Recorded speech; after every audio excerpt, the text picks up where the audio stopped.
Everyone treats summer like it owes you happiness. Long days, pool parties, your best life on a loop. So what does it mean when you feel worse? The summer blues are real. It's why summer is one of the busiest stretches of the year for people starting therapy. Therapy is not only for when you're in crisis. Grow Therapy is for all the moments when you decide you want more. More support, more clarity, more tools. Mental health isn't a destination you reach. It's something you build, and Grow makes that easier. Grow connects you with thousands of high-quality licensed therapists across the U.S., offering both virtual and in-person sessions, nights and weekends. You can search by what matters, like insurance, specialty, identity, or availability, and get started in as little as 2 days. There are no subscriptions, no long-term commitments. You just pay per session. Grow helps you find therapy on your time. The therapist you want takes your insurance on Grow. Grow accepts over 125 insurance plans. Sessions average $21 with insurance, and some pay as little as $0 depending on their plan. Visit growtherapy.com/booknow today to get started. That's growtherapy.com/booknow. growtherapy.com/booknow. Availability and coverage vary by state and insurance plan. Hey, I'm running out to drop off a stack of letters and packages. Need anything shipped while I'm gone? Save the gas. Stamps.com lets you print postage and schedule pickups right from your desk. Sync your contacts into the address book, get detailed accounting insights, and get notified the moment your certified mail is delivered. All from my desk? All from your desk. Join the 4 million businesses using Stamps.com right now with code PODCAST and get your free welcome gift. Stamps.com, code PODCAST. Taxes and fees apply. Hey, what's up, everybody? This is your podcast host, Hanju Lee, and you are listening to Better Golf Daily, where I introduce one concept, one research-backed idea, and one thing you can take straight to the golf course. Let's go. Imagine you're a European golf fan in September of 2012. It's Saturday night at the Ryder Cup, and you check the scoreboard one more time before going to bed, and it's 10 USA, 6 Europe. 12 single matches left on Sunday, so 12 points. And you already know in your gut it's over. Everybody knew it was over. Commentators were basically writing the wrap-up story in their heads. And then Sunday happened. And it's still, to a lot of people, the single greatest day in the history of the Ryder Cup. And I want to tell you what actually happened. And more importantly, what the players say was going on in their heads while it happened, because I think it's the most useful lesson in this whole series. Quick recap. This is episode 67, part 2 of How to Win Match Play series. Last episode, which is episode 66, we talked about Seve Ballesteros and playing the golf course instead of playing your opponent. Today's story actually connects to that in a way. So stick with me. Medina 2012, Europe's down 10-6. To retain the cup they already held, they needed to get to 14 points out of 28. To win it outright, 14.5. So out of those 12 single matches on Sunday, they basically needed 8.5 points out of 12 against a very good, very confident American team, including Tiger Woods that was on that team, that only needed 4.5 wins to close it out. Well, it didn't happen. Europe won 8 of those 12 matches outright and half the other. Final score 14.5 to 13.5.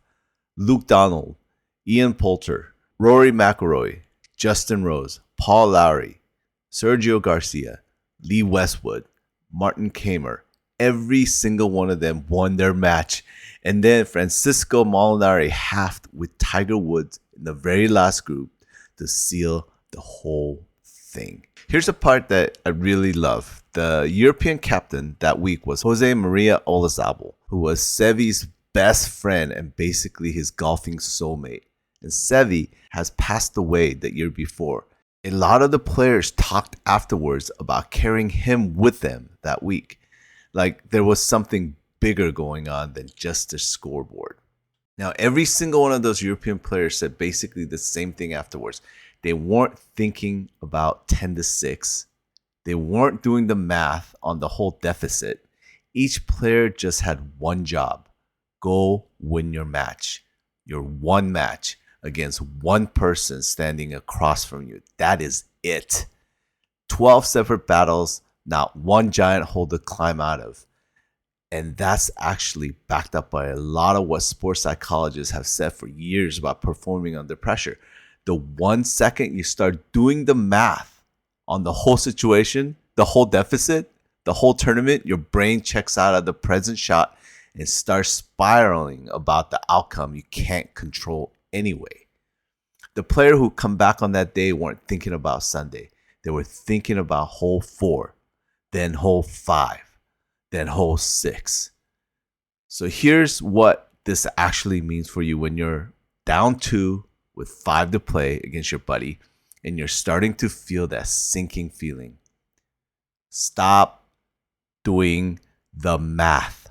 I mean it. Physically stop yourself if you catch your brain going, okay, I need to win 3 of the next 5. That's the wrong math to be doing standing on a tee box. There is exactly one hole in front of you. Win that one. Then there's exactly one in front of you again. Win that one. It sounds almost too simple to be real advice, but that's genuinely what elite competitors say they're doing in their heads when it matters most. And it's available to you for free the next time you're staring down a deficit that feels bigger than it actually is. And here's the thing that I think is the real gift of match play that stroke play just doesn't really give you. Every hole is a fresh start. If you get a triple bogey in stroke play, that triple is following you around the rest of the round, sitting there on your scorecard. You lose a hole in match play badly, it doesn't matter. It's just one hole. It's over. Brand new match starts on the very next tee. That reset is built into the format. You just have to actually use it instead of carrying the lasso around with you like a grudge. So that's the lesson from Medinah. You're never down 4. You're 1 down on the next tee, same as always. That's the whole math. So next episode, which is episode 68, we're going to talk about different ways to win holes by making your opponent's life miserable in a completely legal and completely respectable way. So thanks for tuning in, everyone. Talk to you next time. Until then, every comeback starts on the very next tee. Bye for now.